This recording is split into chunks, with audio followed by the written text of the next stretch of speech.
ഈ അടുത്ത കാലത്ത് പോപ്പുലർ ഫ്രണ്ടിൻ്റെ നിരോധനത്തിന് കാരണമാകുന്ന രീതിയിലുള്ള അതിനൊരു തെളിവായിട്ട് കണ്ടെത്തിയ ആ ഒരു തീരുമാനം, അതായത് 2047 കൂടി ഇന്ത്യയെ മാറ്റിയെടുക്കുക എന്നുള്ള ആ ഒരു തീരുമാനം, അത് പല രീതിയിലാണ് അവരത് പറഞ്ഞിരിക്കുന്നത്. അതായത് ദളിത്, മുസ്ലിം, ഇസ്ലാം കൂട്ടുകെട്ട്, അങ്ങനെ ഇതൊക്കെ പറഞ്ഞുകൊണ്ടാണ് അത് പറഞ്ഞിരിക്കുന്നത്. വളരെ വ്യക്തമായൊരു പ്ലാൻ അവർക്കുണ്ടായിരുന്നു എന്ന് വേണം കരുതാൻ. അതിനെക്കുറിച്ച് എന്താണ് പറയുന്നത്? വാജിത്ത് ഓർമ്മിക്കുന്നുണ്ടോ എനിക്കറിയില്ല. നമ്മൾ ജനൻ ടി വിയിലാണ് നമ്മളിത് ആദ്യം കൊണ്ടുവരുന്നത്. വിഷൻ 2047 എന്ന് പറയുന്ന ഈ ഡോക്യുമെൻ്റ്. ആ ഡോക്യുമെൻ്റാണ് ഈ 2047 ആകുമ്പോഴത്തേക്ക് ഇന്ത്യയെ അധികാരം പിടിക്കാനും 2050 ഇന്ത്യയുടെ ഇസ്ലാമിക രാജ്യമാക്കി മാറ്റാനുമുള്ള പദ്ധതി. അത് വളരെ വ്യക്തമാണ് ആ പദ്ധതി.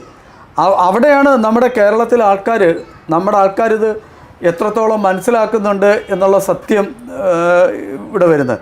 ഈ വിഷൻ 2047 എന്ന് പറയുന്ന ആ ഡോക്യുമെൻ്റ് കേരളത്തിലെ എത്ര രാഷ്ട്രീയക്കാർ കണ്ടിട്ടുണ്ട്?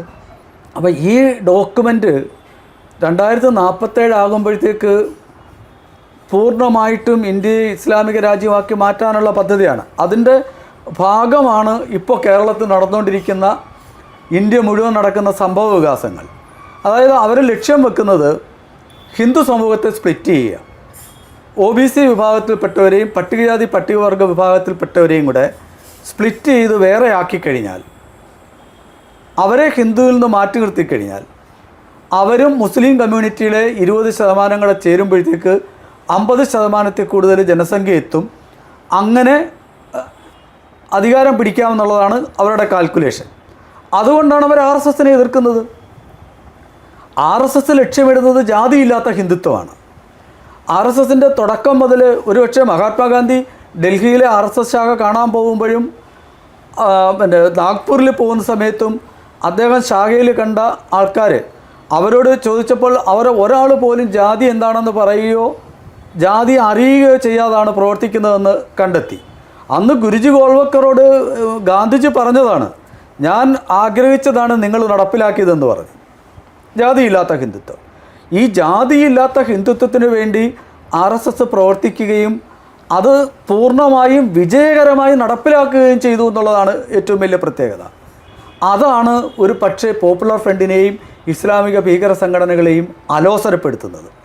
ഈ ഹിന്ദു സമൂഹത്തെ സ്പ്ലിറ്റ് ചെയ്യാൻ വേണ്ടിയുള്ള ശ്രമം ജാതിയില്ലാത്ത ഹിന്ദുത്വം എന്ന് പറയുന്ന RSSൻ്റെ നിലപാടിന് മുന്നിൽ ഇടിച്ച് തകരുകയാണ്.